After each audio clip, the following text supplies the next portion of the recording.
Visso, città adagiata nella conca di 5 valli e 4 corsi d'acqua affluenti del fiume Nera, attorno alla metà del XV secolo diede i natali al maestro transumante della Valnerina.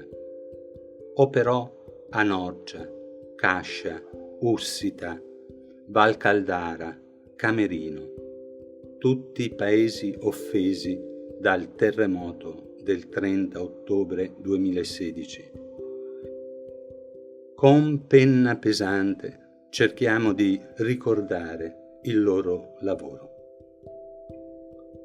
Madonna con bambino a Colforcella di Cascia.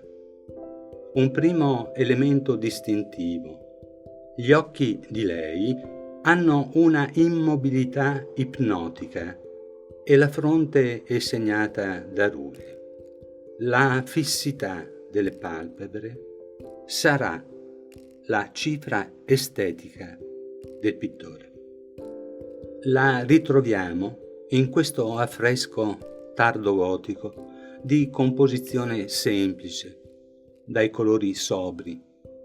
L'ingenuità del disegno si sviluppa in linee delicate ma fluenti e nella sobrietà avvertibile visitando questi luoghi ancora oggi isolati, lontani dai flussi turistici di massa, conservano una luminosità lirica.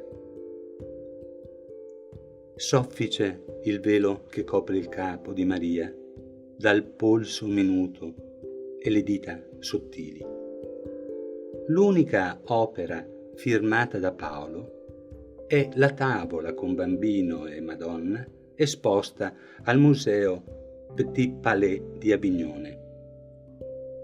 Il dipinto fu acquistato da Napoleone III. Realizzato per la chiesa di Terni, si avverte una evoluzione, forse frutto del viaggio in Umbria, ove operava Giovanni Boccati e Girolamo di Giovanni. Una quiete dolcezza pervade l'opera e la brillantezza cromatica presuppone una committenza ricca. La compressione della figura nello stretto stallo lascia presumere fosse parte di un trittico. Nella Madonna della Pietà dimostra l'incontro con Piero della Francesca. Sotto la tenda, quella del sogno di Costantino, Maria, impietrita dal dolore, dai capelli piangenti, regge le spoglie del figlio. Ai lati, Sant'Agostino e San Nicola da Tolentino sollevano i lembi della tenda, sotto cui trovano riparo i fedeli, gli uomini a sinistra, le donne a destra, fiduciosi della protezione dalla peste. Le frecce che rappresentano la malattia le regge Dio Padre, mentre angeli attendono il supremo giudizio. Complesso è l'affresco nell'abside della chiesa di San Liberatore di Castel Sant'Angelo sul Nera. Ai lati l'arcangelo Gabriele inginocchiato, preziosa la veste e le ali che sembrano aprire ad un campo di grano. Maria è in lettura, l'annuncio è nelle scritture. Al centro Cristo con la chiave della liberazione. Ha il busto a metà scoperto. Si può vedere la ferita sul costato, per cui è già risorto. Maria può intercedere con San Benedetto. Angeli, santi, martiri formano coronamento. Nella chiesa di Sant'Andrea di Villa di Sant'Antonio Vi è un Cristo in crocifissione, con Sant'Andrea Apostolo, riconoscibile per l'esile croce che tiene in mano, e San Michele Arcangelo. Due angeli, libranti su nubi, raccolgono in coppe il sangue che sgocciola dalle mani di Gesù. È tra le opere della maturità dell'artista. La dolcezza del volto di Michele rasenta il lirismo, ma il corpo crocefisso, teso nell'abbandono, con le costole sporgenti, le mani accartocciate, è di crudo realismo. Osservando l'angelo di sinistra, si nota sotto la veste la forma della coscia e del piede. Bizzarra è l'ala, a piume discontinue, quasi si fossero consumate con l'uso.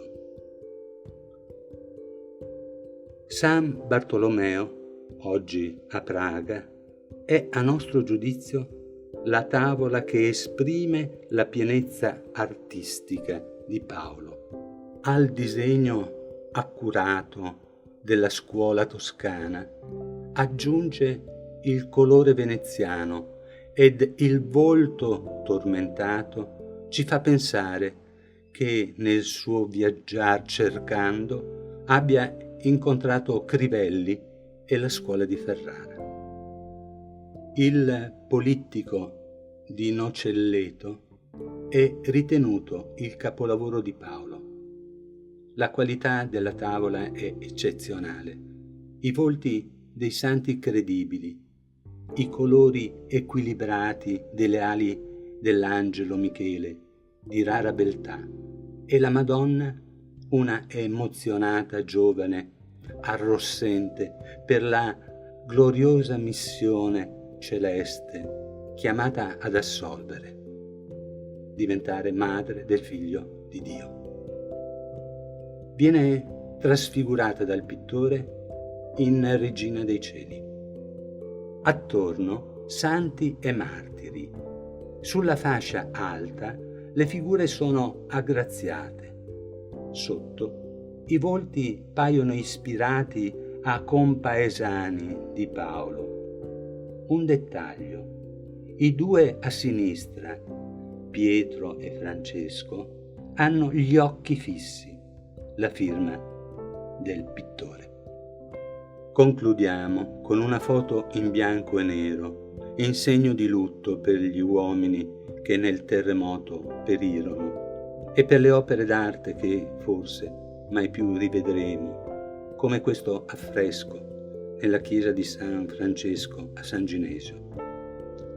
Sant'Antonio da Padova riattacca il piede che l'infelice aveva perduto. Confidiamo che si possa riattaccare il filo magico che lega le Marche all'arte italiana.